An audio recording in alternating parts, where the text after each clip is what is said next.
నమస్కారం ఫ్రెండ్స్. కొద్ది రోజులుగా ఈ ప్రపంచంలో, దేశంలో, మన రాష్ట్రంలో జరుగుతున్న ఘటనలు విశ్లేషించాలి అంటే అసహ్యంగా ఉన్నాయి. అసలు ఈ ఇంటర్నెట్, ఈ మొబైల్ డేటా మన సమాజంలో భయంకరమైన కన్ఫ్యూజన్ క్రియేట్ చేస్తున్నాయేమో అని నాకు అనిపిస్తున్నాయి. ఒక మనిషి గురించి, ఒక విషయం గురించి మాట్లాడాలి అంటే ఆ మనిషిలో నిలకడ ఉండాలి, ఆ మనిషిలో నీతి ఉండాలి. ఈ రెండు లేమి ఉన్నప్పుడు ఒక మనిషి గురించి, ఒక విషయం గురించి ఖచ్చితమైన సమాచారంతో మీ ముందుకు రావడం చాలా ప్రాబ్లమేటిక్గా మారింది. అనుకుంటే ఏ విషయం మీదైనా ఒక అర్ధగంట వీడియో చేయొచ్చు, కానీ సాయంత్రం జరిగిన ఘటన పొద్దున్న లేచేటప్పటికి దానికి ఇంపార్టెన్స్ లేకపోవడం, లేదా మాట మార్చటం, అదొక ఫేక్ న్యూస్గా చలామణి కావటం, ఆ ఫేక్ న్యూస్ వందలాది ఛానళ్ళు పచ్చి నిజమైనట్టు ప్రచారం చేయటం, లాస్ట్కు వాళ్ళే అది ఫేక్ న్యూస్గా డిసైడ్ చేయటం, ఇది ఆనవాయితీగా మారిపోయింది. మీరు అబ్జర్వ్ చేస్తుండొచ్చు. ఏ విషయమైనా నేను ఒక 3-4 డేస్ నానబెట్టాక, అసలు విషయం తెలిసాక లేటుగా విశ్లేషణ చేస్తాను. చాలామందికి హాట్ న్యూస్ కావాలి. నేనేమంటా అంటే ఆ హాట్ న్యూస్ ఫేక్ న్యూస్ అయితే వేడివేడిగా వడ్డించడంలో, విశ్లేషణ చేయడంలో ఏ ఆనందము లేదు. కాబట్టి ఒక సమాచారాన్ని కొద్దిగా నానబెట్టి, ఉడకబెట్టి, కాల్చి అసలు దాంట్లో నిజాయితీ ఎంత ఉంది, ఆ న్యూస్ నిలకడగా ఉందా, ఒక రిలయబుల్ పర్సన్ నుంచి ఆ న్యూస్ మనకు అందుతుందా, అసలు విశ్లేషణ చేసే అంటే హక్కు మనకుందా అని డిసైడ్ చేయకుండా న్యూస్ పేపర్లో వచ్చే విషయాలు, మన ఆన్లైన్ వీడియోల్లో వచ్చే విషయాలను మనకు ఎంత వినిపిస్తుంటుందో, ఎంత కనిపిస్తుంటుందో దాని బేసిస్పై విశ్లేషణ చేయడం సబ్స్క్రైబర్స్తో మనం చేస్తున్న, అంటే మనం ఆడుతున్న నాటకము, ఒక డ్రామా అనిపిస్తుంది, కానీ విశ్లేషణ అనిపించుకోదు.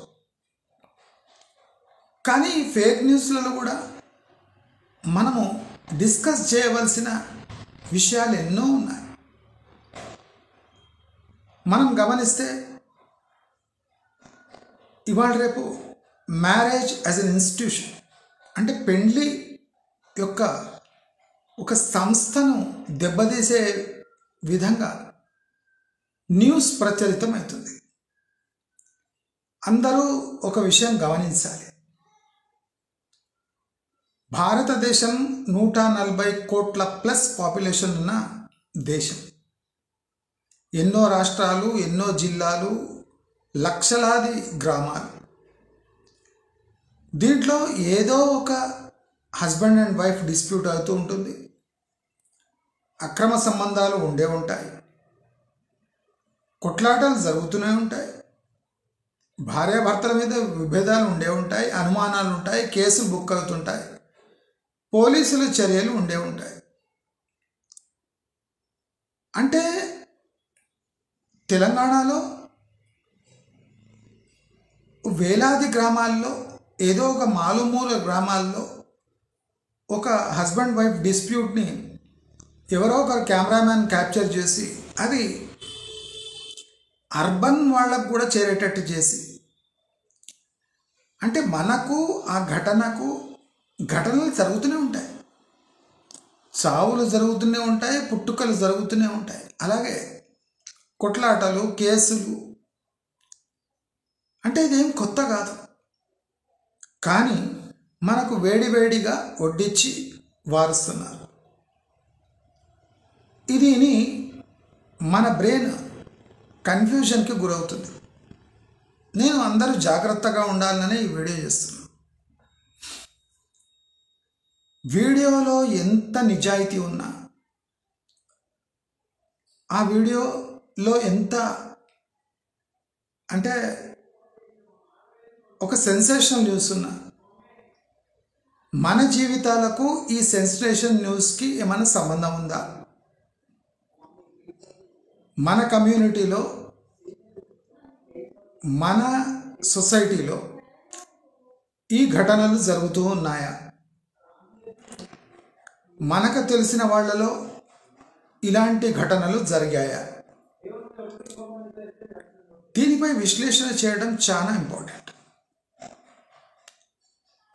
మన కమ్యూనిటీకి, మన లైఫ్ స్టైల్కి, బయట జరుగుతున్న ఘటనలకు, ఇప్పుడు మనం ఆలోచిస్తే రాజస్థాన్ లాంటి రాష్ట్రంలో ఎంత మోడర్నిజం ఉన్నా ఆటవిక రాజ్యం వెళ్తుంది. అక్కడ పోలీసులు కూడా ఏం చేయలేరు. ఒక 12 ఏళ్ల అమ్మాయికి 65 ఏళ్ల వృద్ధుడికి అప్పు తీర్చలేదని పెళ్లి చేస్తూ ఉంటారు. అక్కడ పోలీసులు కూడా మైనర్ని పెళ్లి చేస్తున్నా ఏమనరు. అంటే ఇట్లా ఆటవిక రాజ్యాలున్న చోట ఆ ఘటనలను తెచ్చి తెలంగాణలో ప్రసారం చేయటం, అదే కాకుండా తెలంగాణ మారుమూరు గ్రామాల్లో అసలు ఎడ్యుకేషన్ లేని చోట ఒక ఆటవిక జీవితాలు, ఒక ఎడ్యుకేటెడ్ పాపులేషన్ లేని చోట ఉన్న ఘటనలను తెచ్చి రాష్ట్ర వ్యాప్తంగా, దేశవ్యాప్తంగా బ్రేకింగ్ న్యూస్లు అని చెప్పి దాన్ని ప్రచారం చేయడం ఎంతవరకు కరెక్ట్? అసలు మనకు సంబంధం లేని విషయాలు మనం చూసాం. కర్ణాటకలో ఎవరో సెల్ఫీ తీస్తూ ఆమె భర్తను నదిలో దోసేసింది, వాడు ఈదుకుంటూ ఒడ్డుకొచ్చేశాడు. ఇది సర్వసాధారణంగా తెలంగాణలో కళ్ళు దాగి రోజు లక్షలాది ఫ్యామిలీస్ రోడ్డు మీద వచ్చి తన్నుకుంటూ ఉంటారు.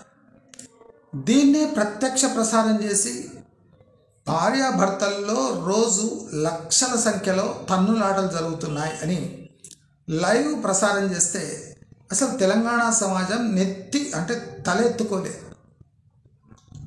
ఒక ఊళ్ళో సాయంత్రం 5:30 దాటిందంటే కొట్లాటలు, పీకులాటలు కామన్. అది 9:30 వరకు జరుగుతూనే ఉంటాయి. 9:30 వరకు అంటే వాడు భర్త పడుకోవాలి లేదా భార్య పడుకోవాలి, అంతవరకు ఈ విభేదాలు ఉంటాయి.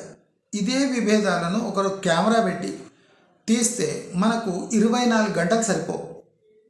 అంటే ఒక ఛానల్ 24 గంటలు ఈ కొట్లాటలను ప్రసారం చేస్తే సరిపోదు. అంటే మన సమాజం అంత చెడిపోయిందా అని మనం అనుకుంటూ ఉంటాం. కానీ కొన్ని దశాబ్ద కాలంగా తాగే వాళ్ళ ఇండ్లలో భర్త భార్యను కొట్టడం, భార్య తాగి భర్తను దూషించడం, పిల్లలు తాగొచ్చి పేరెంట్స్ని కొట్టడం, ఇరుగు పొరుగు వాళ్ళు తాగొచ్చి పక్కింటి వాళ్ళతో గొడవ పెట్టుకోవడం, ఇది కామన్. పొద్దున్న లేచి ఇద్దరు కలుసుకొని మాట్లాడుకుంటారు, కానీ సాయంత్రం కాగానే ఈ ట్రెండ్ కామన్. అంటే దీన్నే ప్రత్యక్ష ప్రసారంలాగా చూపిస్తే సమాజంలో అసలు ఇంత భయంకరమైన సిచ్యువేషన్ ఉందా? పెళ్ళి యాజ్ అన్ ఇన్స్టిట్యూషన్ ఇంత డ్యామేజ్ అయిపోయిందా? అంటే ప్రతి ఒక్క భార్య భర్తను చంపడానికే చూస్తుందా? లేదా భర్త ఎప్పుడు భార్యతో విభేదిస్తూ ఉంటాడా, కొడుతూ ఉంటాడా, తంతూ ఉంటాడా, చంపేస్తూ ఉంటాడా అనే ఒక ఇంప్రెషన్ ఈ సోషల్ మీడియా ద్వారా, ఈ ప్రసార మాధ్యమాల ద్వారా కంటిన్యూస్గా ఫీడ్ ఇస్తున్నారు. దీనిపై నియంత్రణ అవసరం.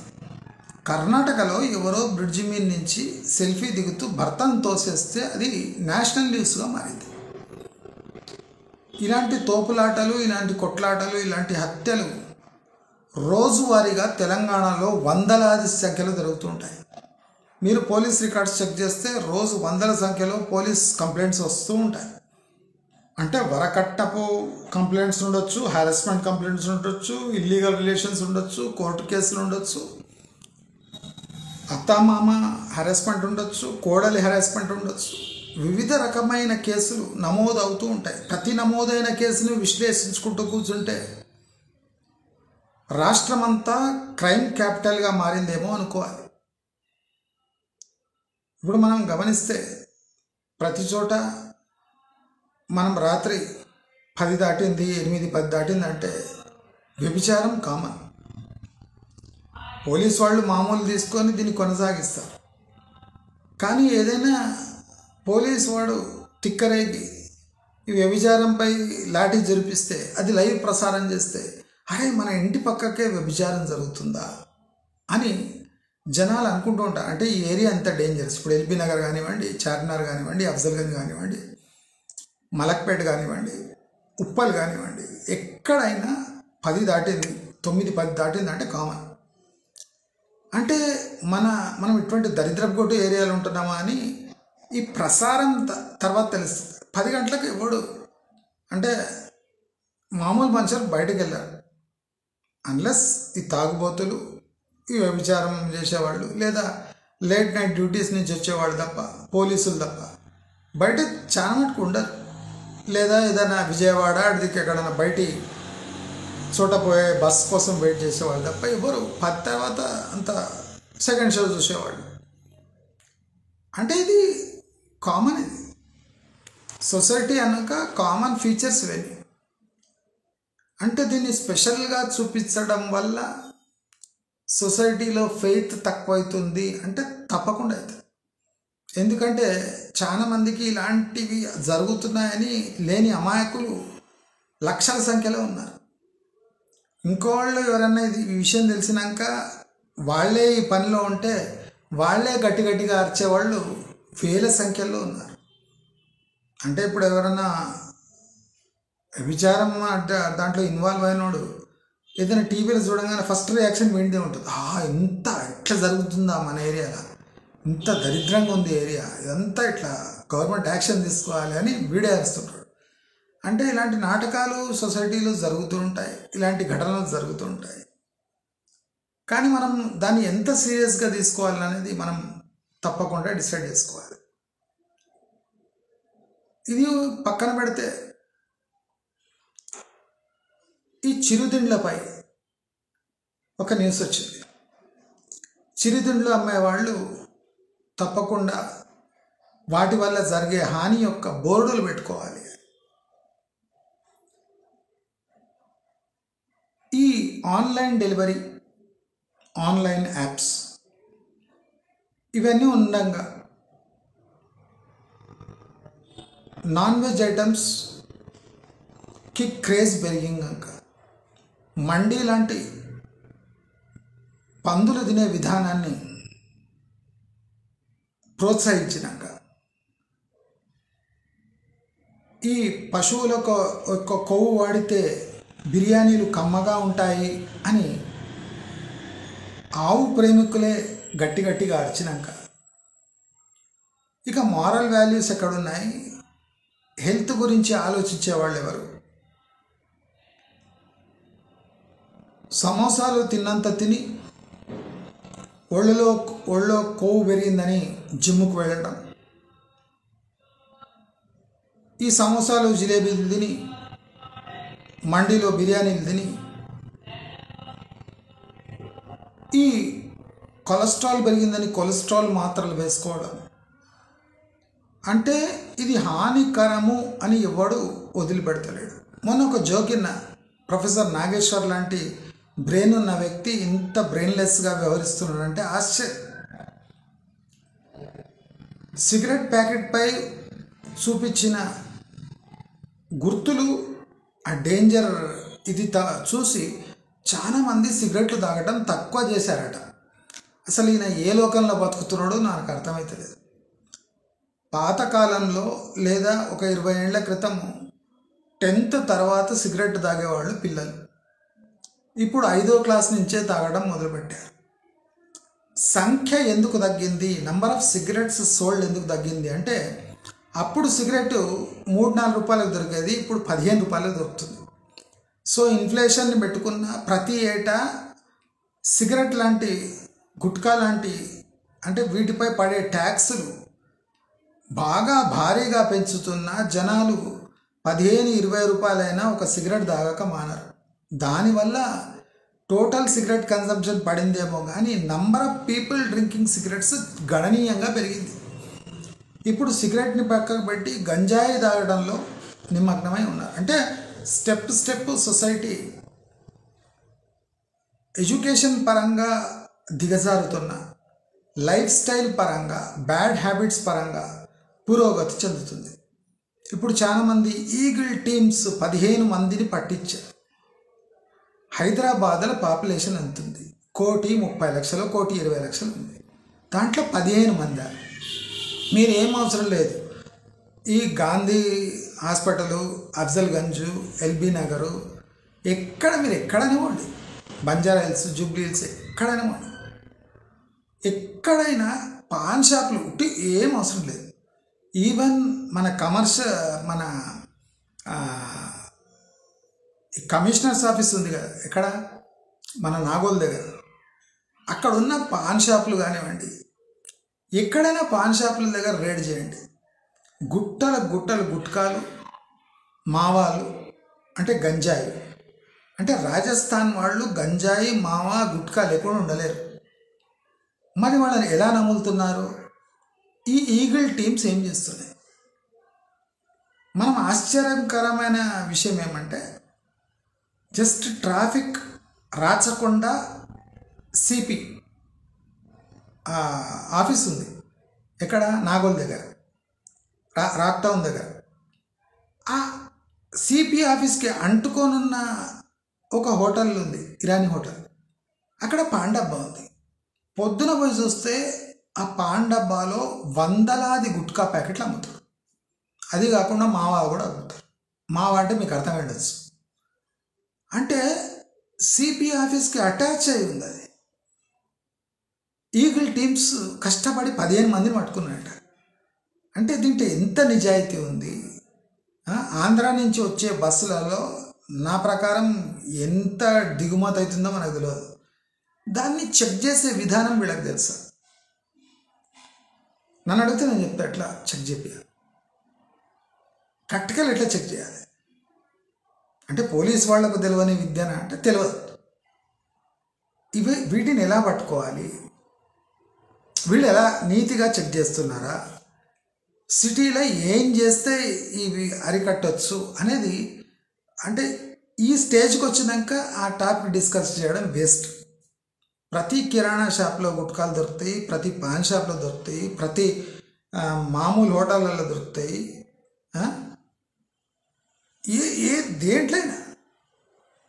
ఇంకేమంటే మెడికల్ షాప్లో కూడా దొరుకుతుంది, అంతే. అన్ని చోట్ల అవైలబుల్ ఉన్నాయి. మరి ఈగిల్ టీమ్స్ కష్టపడి నిఘా పెట్టి 15 మందిని, మన ఎల్బీనగర్ అడిదికి పోతే సిపి ఆఫీస్ పక్కకే దొరుకుతారు ఇవన్నీ మాదక పదార్థాలు అమ్ముకుంటారు. 15 మంది కాదు, 150 మంది దొరుకుతారు. దానికో టీము, వీళ్ళ ఫోకస్. అసలు అమ్మేదంతా బంజారా జూబ్లీస్లో కోకేన్ అటువంటివన్నీ పెద్ద పెద్ద మాదక పదార్థాలు అమ్ముతారు. ఇక్కడ ఆంధ్ర నుంచి వచ్చిన గంజాయి అమ్ముతారు. ఇక్కడనే కాదు, బెంగళూరులో కూడా అంతే, ఎక్కడ పోయినా అంతే. అంటే మనకు నాలెడ్జ్ ఉండదు, అంతే. నాలెడ్జ్ ఉన్న వాళ్ళకి ఎవరికైనా 24 hours ఎక్కడైనా దొరుకుతాయి. మరి దీన్ని అరకట్టడం ఎలా? దీనికి పెద్ద కారణం చెప్పాలని, దీనికి పెద్దగా కారణం జనాలు బిజీగా లేకపోవటం. బిజీగా లేకపోవటం అంటే అంటే అన్ఎంప్లాయ్మెంట్ ఒకటే కారణమా అంటే కాదు. ఎక్సెస్ ఇన్కమ్ ఒకటే కారణమా అంటే కాదు. మనలో విచక్షణ జ్ఞానం లేదు. మనీ యొక్క వాల్యూ ఎవరికి తెలియదు. ఎవడైనా సంపాదిస్తున్నాడు అంటే దాంట్లో ఇంత శాతం మందుకు ఖర్చు పెట్టాలి. ఇది థంబ్ రూల్. దానికి ప్రొటెస్టులు, ధర్నాలు. పాసు విలువ పెంచితే ఎవడు ధర్నా చేయడు, కానీ మద్యం విలువ పెంచితే ధర్నా చేస్తాడు. ఇది విడ్డూరం మన దేశంలో. మరి ఇలాంటి సమాజంలో ఉంటూ మనము నీతులు మాట్లాడితే, అది పోలీసు వాళ్ళు కూడా నీతులు మాట్లాడితే ఏం లేదు. మొన్న ఎక్కడో వీడియో చూసినవాడు, వాడు పాండవాల గుట్కలు అమ్ముతుంటే నెక్స్ట్ టైం ఇట్లా అమ్మొద్దు బాబు, కాలేజ్ దగ్గర అమ్మొద్దు అని చెప్తున్నాడు పోలీసు వాడు. అమ్మొద్దు బాబు అంటే సరే సార్ అంటాడు. పొద్దు నుంచి మళ్ళీ అది అంత. అంటే పోలీసు వాళ్ళు వాళ్ళని సంజాయించే స్టైల్ అట్లా ఉంది. బాబు అట్లా అమ్మొద్దు, వాడు పిచ్చోడా, వాడు మొత్తం ఆరితేరింటాడు. వాడిని ఎట్లా బదిరేయాలి? ఎట్లా బదిరిస్తున్నాడు? బాబు స్కూల్స్ దగ్గర ఇవి అమ్మొద్దు అంటున్నాడు. పోలీసు వాళ్ళు జనాలను వెరివేంగా అప్పనుకుంటారా? పోలీసు వాళ్ళనే వీళ్ళు వెరవేంగా అప్పలు చేస్తుంటారా? అర్థం కాదు. మొన్న కళ్ళు ఇష్యూ అయింది. ప్రతి కళ్ళు కాంపౌండ్ మొన్నటికి ఎక్కడ తెచ్చిండ్రు? ప్రతి కళ్ళు కాంపౌండ్లో మిక్స్ చేస్తారు కెమికల్. అనుకోకుండా 1 డజన్ మంది చచ్చిండ్రు, 5 మంది చచ్చిండ్రు. సావంగానే పోయి కళ్ళు కాంపౌండ్ మీద వాడాడు. కళ్ళు కాంపౌండ్లో పోతే ఎవ్వడు నెగిటివ్ రియాక్షన్ ఇస్తాడు. మంచిగా ఉంది సార్, కళ్ళు మంచి క్వాలిటీ వస్తుంది, కొద్దిగా నీళ్లు కలుపుతాడు అంతే అంటున్నాడు. అంటే పబ్లిక్ అట్లా అయిపోయింది. తాగడం అనేది ఒక సంస్కృతి. మత్తు ఎక్కకపోతే వాడు కష్టమని చెప్తాడు. కొన్ని మందు కలిపి దాంట్లో మత్తు ఎక్కలేదంట. ఉత్త కళ్ళు తాగి ఏం చేస్తామంట, ఉత్త కళ్ళు గంజిలాగా ఉందంటాడు. అంటే కస్టమర్సే చెడిపోయినాక ఇంకా సప్లయర్ వాడు ఏం చేస్తాడు? ఇవే పని చేస్తాడు. ఎక్కడైనా మద్యం చీప్ లిక్కర్ అయిపోయింది, ప్యాకెట్ తాగి తెచ్చినంటే బస్ పోయేది ఖైరతాబాద్, అక్కడంతా పోయేది, అక్కడ ఇంటర్వ్యూలు తీసుకునేది. అంటే ఈ మీడియా కూడా చిల్లర ముండా కొడుకు తయారైంది అనొద్దు. కానీ మనం ఎందుకో ముందే పోయి ఒకసారి ఒక కళ్ళు కాంపౌండ్ రౌండ్లు వేయలే ఎందుకో? బెల్ట్ షాపులు అంటే అన్ని చోట్ల బెల్ట్ షాపులే. మరి చర్యలు తీసుకోండి. ఇప్పుడు నేనే ప్రత్యక్షంగా చూస్తుంటాను రోజు ఈ పాండబ్బాల దగ్గర పాండబ్బా బ్యాక్ సైడ్ కూర్చొని అందరు ఇవే తాగుతుంటారు. మరి ఈగల్ టీమ్స్ ఏం చేస్తున్నాయో, ఆంధ్ర నుంచి బస్సులు వస్తుంటాయి నా దగ్గర, ఎల్బీనగర్ నుంచి వందల సంఖ్యలో వస్తాయి. దాంట్లో అట్లీస్ట్ 10% దాంట్లో ఇటువంటివన్నీ వేసి పంపించేసింటాడు. ఏం చేస్తారు మీరు? అరికట్టాలి అంటే పోలీస్ వ్యవస్థ అరికట్టలేదు. ఇనీషియల్ ఎడ్యుకేషన్లో మనలో మార్పు తేగలిగితే ఈ మాదక పదార్థాల నుంచి దూరం ఉంటారు. ఇప్పుడు మా బాబు చదివే స్కూల్లో మంత్లీ వన్స్ ట్వైస్ పోలీసు వాళ్ళు వచ్చి మాదక పదార్థాలపై లెసన్స్ తీసుకొని పోయేవాడు. అందరూ అవుతారు క్లాస్లో. ఎందుకంటే మా బాబు చదివే స్కూల్లో 10% 10th క్లాస్ పిల్లలే మొత్తం ఇవే తాగుతారు. అది కాక పెద్ద స్కూళ్ళకు వీళ్ళు ఇచ్చేస్తారట. అంటే ఒక సైడ్ బిజినెస్. వీళ్ళ తల్లిదండ్రులు కూడా ఇదే పని చేస్తారట. ఆహా, ఎంత ఉత్తమమైన పేరెంట్స్ వీళ్ళంతా. అక్కడే మా బాబు చదువుకున్నాడు. ఏం చేస్తావు?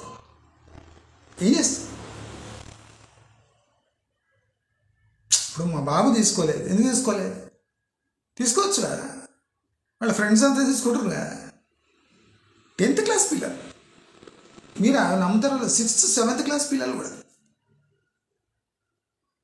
ట్రాలీలలో దాని వెనక నిలబడి తాగుతారు. అంటే ఫ్యాషన్ అనుకుంటారో, మనం మెచ్యూర్ అయినాం అనుకుంటారో తెలియదు.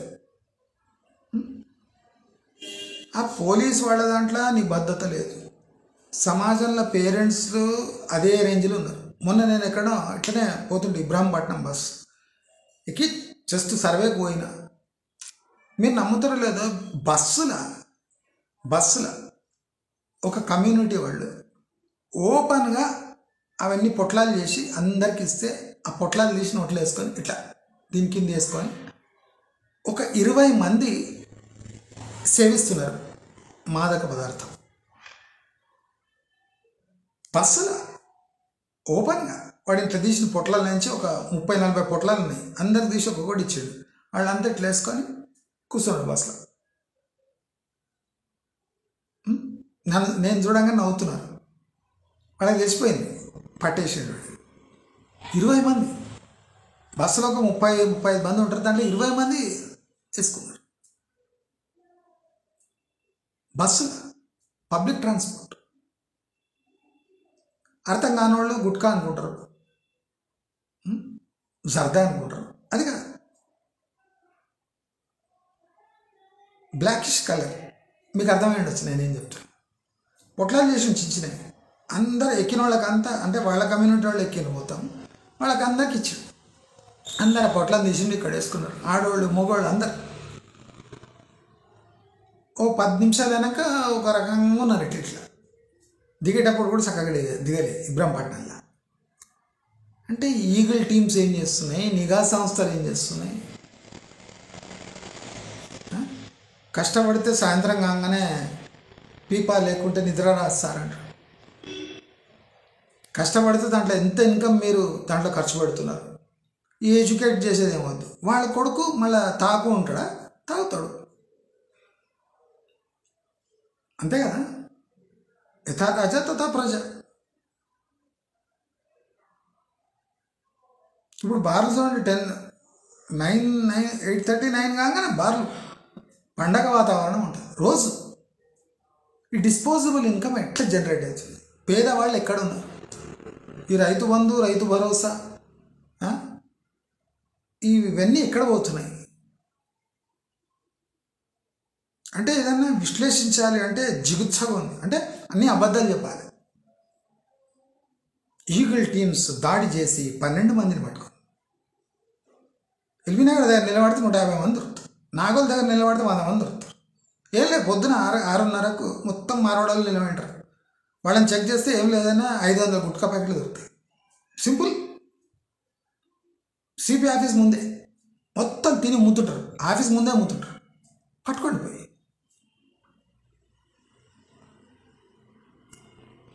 పన్నెండు మంది పట్టుకున్నాడు ఈగల్ డేగా నిఘా వేసింది.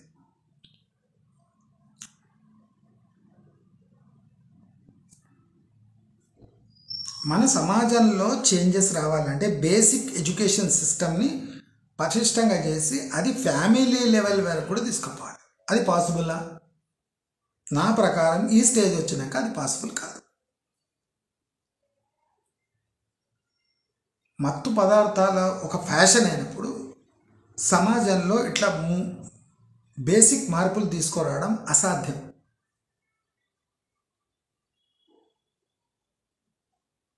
పేరెంట్స్ పాత్ర చాలా ఉంటుంది. పేరెంట్స్ స్విగ్గీ జొమాటో ఆర్డర్ చేస్తుంటే పేరెంట్స్ సోమరిపోతులని పిల్లలు గమనిస్తే వాళ్ళు మరి ఆ కుకింగ్ స్కిల్స్ ఎందుకు నేర్చుకుంటారు? తల్లిదండ్రులు స్విగ్గీ జొమాటో తెప్పిస్తుంటే పిల్లలు ఎందుకు వండుకుంటారు?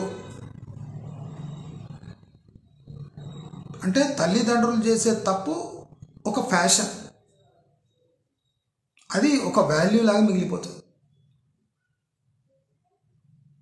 అసలు ఎట్లా తయారవుతుంది? నాన్ వెజ్ ఏం వాడినరు, మసాలాలు ఏం వాడినరు, ఎక్స్పైర్డ్ మసాలా వాడిండా, నూనె ఏ కొవ్వు, అది ఆవు కొవ్వ, బర్రె కొవ్వ, పంది కొవ్వ, ఏ కొవ్వు వాడినరు? యానిమల్ ఫ్యాట్ వాడితే బిర్యానీలు కమ్మగా అవుతాయట. మరి ఇది వానికి ఫస్ట్ సైజ్ సర్టిఫికేట్ ఉంటుంది. బిర్యానీ చేసి వాడు మౌల్వి వచ్చి ఉమ్మితే కానీ బిర్యానీ అమ్మడు. వానికి ఫస్ట్ సైజ్ సర్టిఫికేట్ ఉంటుంది. కుళ్ళిపోయిన మాంసాన్ని తీసుకొని మంచూరి చేసి అమ్ముతున్నాడు. వానికి ఫస్ట్ సైజ్ సర్టిఫికేట్ ఉంటుంది. కార్న్ఫ్లోరు, నీళ్ళు, మిల్క్ పౌడర్ వేస్తాడు, ఐస్ క్రీమ్ తయారు చేస్తాడు. వానికి ఫస్ట్ సైజ్ సర్టిఫికేట్ ఉంటుంది. చంక గోక్కొని పానీపూరి ఇస్తుంటాడు, వానికి ఫస్ట్ సైజ్ సర్టిఫికేట్ ఉంటుంది. చచ్చిపోయిన కోళ్లను, వైరస్ వచ్చిన కోళ్లను తెచ్చి ఓల్డ్ సిటీలో బల్క్లు అమ్మి హోటల్కి సప్లై చేస్తే వానికి ఫస్ట్ సర్టిఫికేట్ ఉంటుంది. పెద్ద హోటళ్ళు, పెద్ద పేర్లు. కుళ్ళిపోయిన మీట్ తీసేసి మిగిలిన మీట్ని మిన్స్ చేసి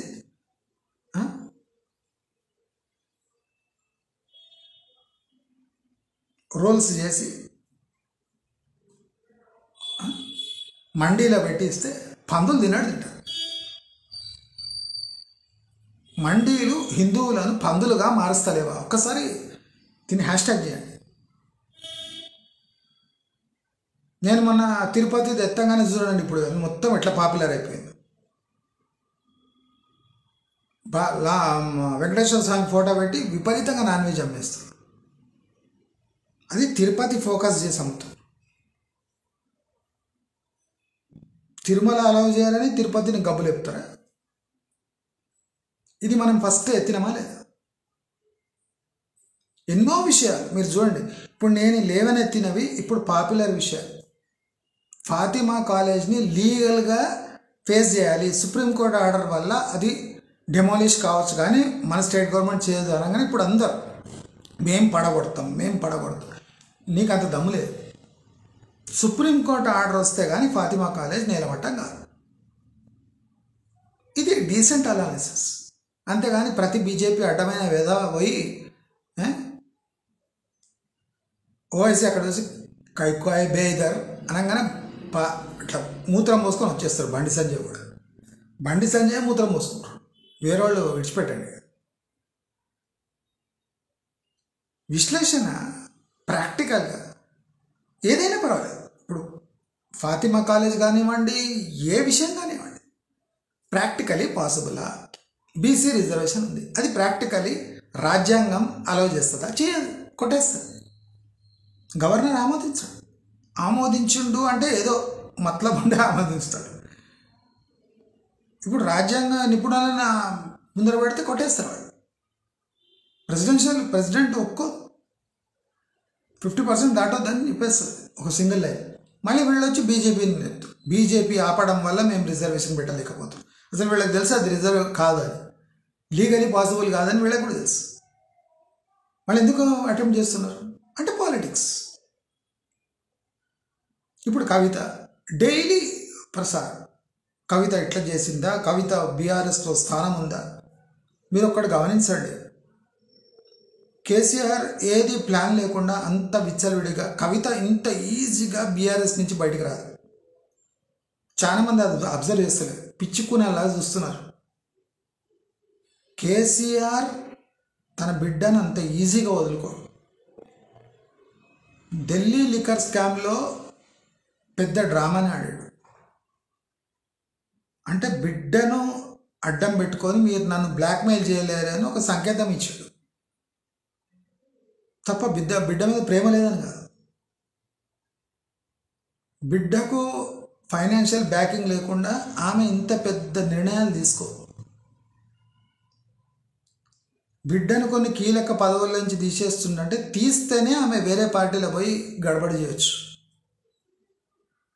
తాను బీఆర్ఎస్లో ఒక నాయకురాలిగా ఉండి, కొన్ని సంఘాలకు నాయకురాలిగా ఉండి ఆమె కాంగ్రెస్లో చేరలేదు. ఆమె బీఆర్ఎస్ని వదిలించుకుంటే కానీ ఆమె కాంగ్రెస్లో ఆమెకు ఫ్రీ హ్యాండ్ ఉండదు, మర్యాద ఉండదు. కానీ కాంగ్రెస్లో ఆమె వచ్చినాక ఉంటుందా? ఉండలేదు. ఆమె ఈగో ఎంత పెద్దదంటే బీఆర్ఎస్లోనే ఉండలేని ఈగో కాంగ్రెస్లో కొనసాగించలేదు. మరి కవిత భవిష్యత్తు మీద కంటిన్యూస్గా వీడియోలు చేయటం మీ అందరి టైం వేస్ట్ కదా. ఇప్పుడు జర్నలిస్ట్ సాయి ఉన్నాడు. సిరియాలో ఏం జరుగుతుంది, రష్యాలో ఏం జరుగుతుంది, మనకి ఇండియాలో హైదరాబాద్లో ఏం జరుగుతుందో తెలియదు. ఇప్పుడు నేను కూడా విశ్లేషిస్తా. రష్యా అందరికన్నా మంచి విశ్లేషణ ఇవ్వచ్చు. Defence, air craft, missiles, Arab countries deep study చేస్తారు. కానీ మనం ఇక్కడ కూర్చొని అక్కడ విశ్లేషణ చేయడం. ఇజ్రాయెల్ ఎందుకు దాడి చేసింది తెలుసా? ఇజ్రాయెల్ ప్రైమ్ మినిస్టర్కే తెలియదు వాళ్ళ ఇంటెలిజెన్స్ ఎట్లా వర్క్ అవుతుందో. మనకేం తెలుస్తుంది? మన ఇంటెలిజెన్స్ తెలుసా ఇజ్రాయెల్ వాళ్ళు ఏం చేస్తుందో? కానీ జర్నలిస్ట్ స్థాయికి మాత్రం తెలుసు. నాగేశ్వర్కి అయితే తెలుస్తుంది. ఫస్ట్ జర్నలిస్ట్ స్థాయికి తెలుస్తుంది. ఆయన 2 నిమిషాలు వీడియో వేస్తాడు. నాగేశ్వర్ వచ్చి ఒక 45 నిమిషాలు చెప్తాడు. సిరియాపై ఇజ్రాయెల్ ఎందుకు విరుచుకుపడుతుంది తెలుసా? నీ గల్లీలో హైడ్రా ఎందుకు విరుచుకుపడుతుంది ఫస్ట్ తెలుసుకో. ఇజ్రాయెల్ని అనలైజ్ చేసే అంత దమ్ము మనకు లేదు. నేను కూడా చేస్తా. ఎప్పుడన్నా ఓ 30 వీడియోలు 40 వీడియోలు ఇంకా ఒక్క ఇంటర్నేషనల్ వార్ వీడియో చేస్తా, ఏదో ఒకటి. అంటే పక్కా సమాచారం ఉంటుంది. అంతేగాని దీంట్లో ఫ్యూల్ స్విచ్ ఆఫ్ ఉండేనా ఆన్ ఉండేనా వేరే పైలట్ల సంభాషణ ఏంది, జర్నలిస్ట్ స్థాయికి వచ్చి చెప్పినట్టు చెప్తాడు. జర్నలిస్ట్ స్థాయి ఆ బ్లాక్ బాక్స్ ఓపెన్ చేసినట్టు చెప్తాడు. విడ్డూరం ఉంటుంది. అసలు నీకు ఆంధ్రాలో ఏం జరుగుతుందో తెలియదు. ఇప్పుడు రేవంత్ రెడ్డి చెప్తాడు, కేటీఆర్ మన లోకేష్ కలుసుకున్నాడు రాత్రి. ఏం చేయడం కలిసిన రాత్రి అంటే మీరు చూడండి. ఇప్పుడు ఏదైనా ఒక విశ్లేషణ చేద్దాం పొలిటికల్ అంటే, లోకేష్ పోయి కేటీఆర్తో కొడుతాడు, కేటీఆర్ పోయి రేవంత్తో కలుస్తాడు, రేవంత్ పోయి బండి సంజయ్తో కలుస్తాడు, బండి సంజయ్ వచ్చి కవితతో కలుస్తాడు, కవిత పోయి మోదీని కలుస్తుంది, మోదీ పోయి కేసీఆర్ కలుస్తాడు. అంటే మనం ఏమి విశ్లేషణ చేస్తాం ఇక్కడ? డీకే శివకుమార్ పొద్దున్న లేస్తే ముఖ్యమంత్రి అంటాడు, సాయంత్రం కాగానే ఏమవుతుందేమో మళ్ళీ సిద్ధరామయ్య అంటాడు. అంటే జనాలను ఎర్రంగప్లం చేసి గంటలు గంటలు ప్రసారం చేయడం తప్ప దీంట్లో నిజాలు ఏమున్నాయి?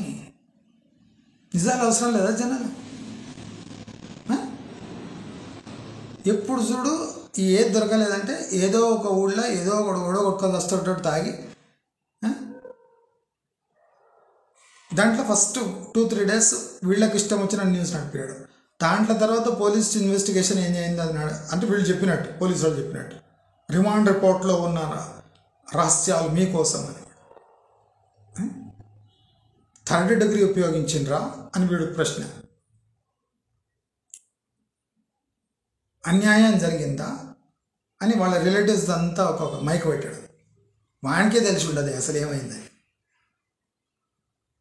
అంటే ఇలాంటి దాంట్లో మనం విశ్లేషించుకుంటూ కూర్చుంటే అసలు ప్రజలను మభ్యపెట్టినట్టు కాదా? ఇప్పుడు రియల్ ఎస్టేట్ ఉంది, అక్కడ పెద్ద న్యూస్ జనరేట్ అవుతలేదు. ఏం చేయాలి? రియల్ ఎస్టేట్ పక్కా సమాచారం ఏం లేదు అక్కడ. ఏదో ఒక వీడియో వేయాలి, అడ్డమైన వీడియో వేయాలి. పక్కా సమాచారం లేదు, ఏమైతే లేదు అక్కడ. ఏం కావాలి? కొన్ని రివ్యూలు ఉన్నాయి, అది తప్ప అక్కడ ఏం ఘటనలు అయితే లేవు. భూ రేట్లు పెంచుతామన్నా పెంచలేదు, దానికో 10 వీడియోలు. భూ రేట్లు పెంచడానికి వెనుకడుగు ఎందుకో తెలుసా? ఇప్పుడు ఆంధ్ర మీడియా అంటే సోషల్ మీడియా హైదరాబాద్పై కుట్రలు చేస్తుంది. అంటే వందలాది ఛానళ్ళను ఉసిగొల్పి హైదరాబాద్ని అభాస్పాలు చేయాలని ట్రై చేస్తారు. ఇది నిజం. ఇప్పుడు నా ఒక్క ఛానల్ దాన్ని ఏమో అడ్డుకుంటుంది కదా. ఇప్పుడు హైదరాబాద్లో రియల్ ఎస్టేట్ డౌన్ అని ఫస్ట్ చెప్పింది నేను. ఇప్పుడు అందరు దాన్నే ఆధారం చేసుకొని అంత డౌన్ అని వందలాది ఛానళ్ళు, ఆంధ్ర ప్రేరిత ఛానళ్ళు ఇప్పుడు తెలంగాణ హైదరాబాద్ డౌన్ కావాలని ఫుల్ ప్రయత్నం చేస్తుంది. ఇప్పుడు నేను సమర్థించాలన్నా వ్యతిరేకించాలి? వ్యతిరేకిస్తే ఒక తప్పు, సమర్థిస్తే ఇంకో తప్పు. సమర్థిస్తే మొన్నటి రోజు నువ్వు పడ్డాయనో ఇప్పుడు వ్యతిరేకిస్తున్నావు అంటాడు. పెరుగుతున్నాయంటే మొన్నటి రోజు నువ్వు పడ్డానో మళ్ళీ పెరుగుతున్నాయి అంటావు. అంటే పక్కా సమాచారం ఉంటే న్యూస్ ఇస్తే అందం చందం ఉంటుంది. ఏదో దొరికిన సమాచారం, భూమి ధరలు రేపటి నుంచే పెంపు అంటాడు. మళ్ళీ పొద్దున్న కానీ సాయంత్రం కాగానే విరమించుకున్న సర్కార్ ఎందుకో తెలుసా? అంటే ఛానల్ నడవడానికి తప్ప దేనికి పనికిరాదు న్యూస్. ఇలాంటి సమాచారం ఇచ్చే లాభం. దానికోసం ఒక 3-4 డేస్ నుంచి డిస్టర్బ్డ్ ఉన్నాను నేను. అసలు ప్రజలకు కావాల్సిందేమి? ఏమన్నా చేంజెస్ వస్తున్నాయి? ఏం లేదు. ఎక్కడ వేసిన గొంగడ అక్కడే. హైరైజ్ పరిస్థితి చూసిన కదా, నేను చెప్పింది కరెక్ట్ అవుతుందా? ఇప్పుడు చూడండి ఎన్ని యాడ్స్ వస్తాయి, అన్నీ ఖాళీనే ఉన్నాయి. కానీ ₹1,00,00,000 ఫ్లాట్లు 17% పెరిగింది, 2 నుంచి 3 కోట్ల ఫ్లాట్ 27% పెరిగింది. ఏంది అది? ఎవడు తీసిండు ఇదంతా? అనలైజ్ ఎవడు చేస్తుండు? ప్రజలకు ఇటువంటి బట్టేవారు సమాచారం ఇస్తే మల్లన్న ఆఫీస్పై దాడి గంభీరమైన విషయం. మల్లన్న ఏమంటుండే వాడు పొద్దున్న లేచి, నాకు టైం లేదు నీతో కొట్లాట పెట్టుకోవడం, టైం ఏం లేదు, కవిత నీ ఇంకా పెద్ద చెరువు తోడేస్తుంది, ఈయనకు టైం లేదట. అంటే ఎక్కడో కాంప్రమైజ్ అయిపోయింది. డబ్బు విషయంలో మల్లన్నపై దాడికి కవితకు ఎక్కడో కాంప్రమైజ్ అయిపోయింది. కాంగ్రెస్ కూడా చేయించుంటారు అది కాంప్రమైజ్. నీ పైసలు తీసుకో, అయిపోయింది, నాకు నీకోసం టైం లేదని, నీవు నా కోసం టైం లేదని, నీకోసం టైం లేదని మల్లన్న అంటాడు. ఆమె మల్లన్న ఎవరో తెలియదని ఈమె కవిత ఇస్తుంది. అంటే కేస్ క్లోజ్ అని అర్థం. దీనికి 3 రోజులు అనాలిసిస్, కొట్లాట, పీకులాట, కంటిన్యూస్ ఫీడ్బ్యాక్. ఇటువంటి బట్టేవారి సమాచారం నేను కూడా ఇవ్వచ్చు. మల్లన్న ఏం చేస్తుండు, బ్లాక్మెయిల్ ఎట్లా చేస్తుండు, మొత్తం సమాచారం ఉంది. అసలు బీసీ బిల్లు వ్యతిరేకి ఎవరు అన్ని సమాచారాలు ఉన్నాయి. నేను అందుకో చెప్పిన బీసీ బిల్లు అట్లా ఈజీగా పాస్ కాదు, గవర్నర్ మేడం చుడితే పాస్ కాదని చెప్పి. దయచేసి మీరు, నేను ఇట్లా అంటే ఒక క్యాప్సూల్ సమాచారం ఇస్తున్నా ట్రైమ్ టీవీలో, దయచేసి ఆ ఛానల్ని సబ్స్క్రైబ్ చేసుకోండి. నేను ఖచ్చితమైన సమాచారం ఉంటే కానీ మీ ముందర రాను. మీరందరూ ఆలోచించాలి. ఒక సమాచారం అందుతుందంటే దానివల్ల మనం ఏమైనా చేంజెస్ తెచ్చుకోగలమా లైఫ్లో, లేకపోతే సమాచారానికి అర్థమేముంది? ఎవడో మొగడో పెళ్ళం కొట్టుకొని వచ్చి ఆత్మహత్య చేసుకుంటే మనకేం వస్తుంది? మనం ఇంట్లో సరిగ్గా ఉంటున్నామా లేదా, దీనిపై మనం ఫోకస్ పెట్టాలి. కానీ ఎవడో దొబ్బేసిండు, ఎవడో దింపేసిండు, ఒకడో ఆత్మహత్య చేసుకుండు, ఒకడు విషయం ఇచ్చి చంపిండు, గొంతుని మీద చంపిండు, ఇవన్నీ కామన్. 140 కోట్ల పాపులేషన్ దాంట్లో ఈ యుగంలో ఇలాగే జరుగుతుంటే తప్పదు. దయచేసి మీరందరూ ఇలాంటి సమాచారాన్ని జాగ్రత్తగా గ్రహించాలి అని కోరుకుంటూ నమస్కారం.